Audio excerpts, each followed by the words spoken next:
శ్రీమాత్రే నమః. ఈ రాశి వారికి ఈ నెలలో కోర్టు వ్యవహారాలు ఏమైనా ఉంటే అవన్నీ కూడా పరిష్కరింపబడే అవకాశాలు ఎక్కువగా ఉంటాయి.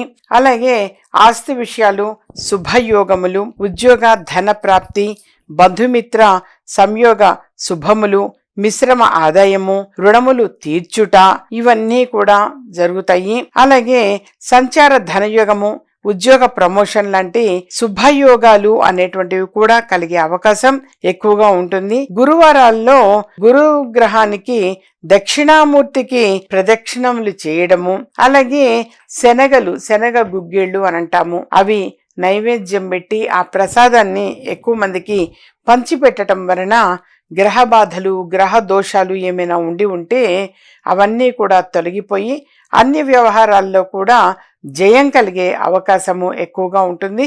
విద్యార్థులకు కూడా ఎంతో అనుకూలమైనటువంటి మాసము. ప్రధానంగా ఈ రాశి వారందరికీ కూడా ఆర్థికంగా చాలా బాగా కలిసి వచ్చేటువంటి మాసము ఈ మాసము.